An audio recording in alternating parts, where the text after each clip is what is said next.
Hello everyone, this is Sonia Munjal and welcome to my channel Social Minds. This is the part of the same chapter, third part of the same chapter, Our Changing Earth. In the previous two parts, we have done endogenic forces, its meaning, and exogenic forces, its meaning. Let's recall it fastly. Endogenic forces means those forces which act inside the earth's surface, and those forces are certain forces, and due to that certain forces earthquake, volcano and landslides occurs. Endogenic forces are also diastrophic forces, means very slow forces, and due to that slow forces mountains builds. Then we have done exogenic forces, means those forces which act on the earth surface, जो earth surface के ऊपर होती हैं. So in the exogenic forces, the two activities played very important role: the erosional activities and the depositional activities. Now these erosional and depositional activities, we have further divided it into the four compartments: the work of river, wind, sea waves and glaciers. Now in the previous video we have done the work of river. So in this video we basically focus on the work of wind, sea waves and glaciers. So let's start with the work of sea waves. Erosion and deposition of the sea waves give rise to different coastal landforms. First of all, this coastal word or the coastal areas are those areas which are near to the sea. So in coastal areas, the sea is constantly eroding the old landforms and creating the new ones. Means eroding the old landforms, erosion activity, and creating the new landforms means deposition activities. So we know that sea waves occurs in sea water, and waves have tremendous energy. So lot of erosion take place due to the sea wave. So these are the different features which are formed by the sea caves. This first one we have sea caves, sea arches, stacks, sea cliff. Now all these are formed due to the erosion. Clear? So these are formed due to the erosion. And the next one we have beach. Now beach is formed due to the deposition activities. So erosion and deposition, these two activities erode the old landforms, means bring changes in the existing landforms and creating the new ones as well. So these are just the features which are formed due to the action of the sea waves. Now let's see how the formation of different coastal landform take place. The first one we have sea caves. Sea caves continuously strike at the rocks and cracks developed. See here. Sea waves strike at the rock and cracks developed. This is the crack you can see here. Over time, these cracks become larger. See, the crack become larger and wider. Thus, a hollow-like caves are formed on rocks. They are called sea caves. And in the formation of this coastal landform, this is just not due to the sea waves. In sea and ocean, the currents are also there, means that is also the movement of the sea water and the ocean water. Tides also occur and storms also occurs. So all these things also help in this erosion and depositional activities. And due to all this, even the hard rocks are broken down by by all these things, the sea waves or the currents or the tides. So this is just one formation, that is the sea caves. Now the next one formation is sea arch. Now see, As these cavities become bigger and bigger, only the roof of the caves remain, forming sea arches. Now you can see here the passage, means this is the passage from where we can go to the another side of the this sea arch also, means we can see or we can move to the another side. So a passage is created, and that is generally in the arc shape. So that's why it is called as a sea arc. Now further, the arch is eroded and finally collapses. Now see, this arc is like this, but this area is ultimately eroded. अब यहाँ पर ये area नहीं है, headland is not there. So this is just you can say this arch is eroded and only wall structure, these walls are left. Now further, these walls are you can say finally the roofs break and only walls are left, and these walls features are called stacks. Now when the height of this stack reduces, this is called stump. So all these features are formed due to the erosion only.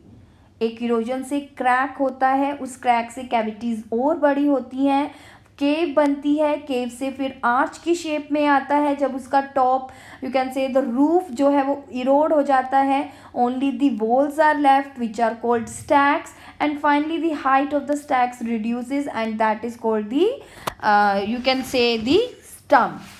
Now next feature we have beaches. Now beaches are formed on the sea shore, and beach is formed in due course of time from the deposited sediments like pebbles and sands are deposited in sea water, and finally they deposited along the coast. Sea waves से जितनी भी erosion होगी, all those eroded materials are brought down by the sea water along the coast. So on the coast, or we can say on the sea shore, all the eroded materials eventually deposited and sea beach formed. So these are the formation of the different coastal land forms. Now we have the work of ice. Here ice doesn't mean just a freezing or a solid state of water. Glaciers are here. Ice, by ice we actually meant glaciers. And what are glaciers? Glaciers are river of ice which do erode the landscape by bulldozing soil and stones to expose the solid rock below. Bulldozing soil, bulldozing here means like आपने कभी bulldozer देखा होगा. Bulldozer what ever is beneath the bulldozer, what ever kind of the landform is beneath the bulldozer, it destroy.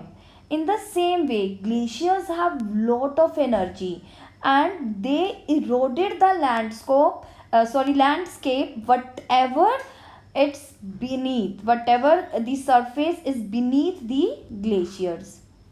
So in this way, glaciers carve out deep hollows there, means you can say the craters, deep hollows there, and as the ice melts, they get filled up with water. See in this picture, this is the hollow formed by the glaciers, and these hollow structure finally get filled up with water and become beautiful lake in the mountains, and these are called glacial lakes. Next we have glacial moraines. Now here moraines means again the depositional activity. It is associated with the deposition. The capacity of a glacier to carry load is reduced when it starts melting.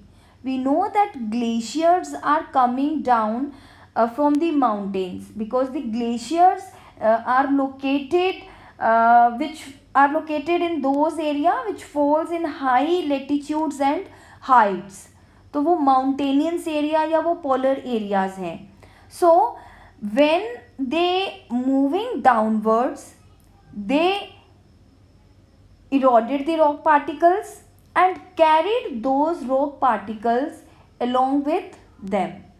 And finally, when the glacier, when that ice water starts melting, then the capacity of glacier to carry load is reduced.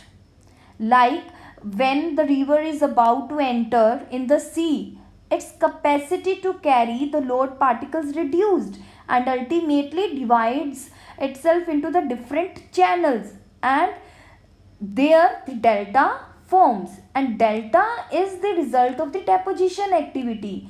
In the same way, when the capacity of the glacier to carry load is reduced, it deposits the rock material on the floor and side of the valley. See, on the floor, this grey area you can see in this picture, this is the deposition.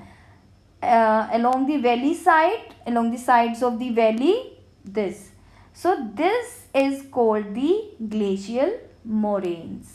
Means जब glacier eroded materials को deposit करेगा तो वो क्या बनाएगा, glacial moraines. So these are the features which are formed because of the work of ice. Now next we have work of wind. Wind action is the most prominent in desert. Wind also works like ice and water. We know that ice and water, they are the agents of erosion. In the same way, wind is also an agent of erosion, and especially in desert area. Why in desert area? Because in desert area the wind can blow freely because of the absence of vegetation. Desert में vegetation बहुत कम है, so there is no natural barrier in the way of wind. That's why it is an important agent there. And various features are formed due to the wind in desert areas. The first one we have sand dunes. Now the sand dunes, when the wind blows, it lifts and transported it from one place to another. When it stops blowing, the sand falls and gets deposited in low hill. These structures are called sand dunes. In this picture you can see कि wind blow हुई, it lifted the sand. When the speed of the wind reduced, it transported the sand at another place and it takes the shape of a hill, and that hills are called sand dunes. Then the next feature we have loess. Now, when the grains of sand are very fine and light, generally the sand particles are fine and light. But when those particles are carried over very long distances by wind, and when they are carried over long distances, ultimately the speed of the wind, the time comes when the speed of the wind reduces, and all those particles deposited at another place, at distant place, बहुत दूर जाके deposition होती है. So in those area this kind of feature formed, which is called loess. Here I can give you the example of Rajasthan and Madhya Pradesh. We know that in Rajasthan the desert is there. So from the desert, when the wind blows, it carries the sand, and those sand particles ultimately gets deposited in Madhya Pradesh. So in Madhya Pradesh we have the loess. In Rajasthan we have the desert, and the another feature which are formed due to the action of wind, the loess, that we can see in Madhya Pradesh. Next feature, we have mushroom rogues. Now mushroom is a vegetable and this is the shape of the vegetable which you can see in this picture. So these are the another structures formed by wind. In desert we can see such rocks. In this picture you can see that winds erode the lower section, this lower section. Winds erode this section more than the upper part. Upper part is wider. So it gives the shape of the mushroom. So when due to the wind, the lower section of the rock gets eroded more than the upper part of that rock, then the rocks have narrower bases and wider top. So these are called the mushroom rocks. So these are the different features which are formed due to the action of the sea waves, due to the action of ice and wind. And with this, the chapter came to an end. And stay tuned for the next chapter. Till then, keep learning and have a nice day.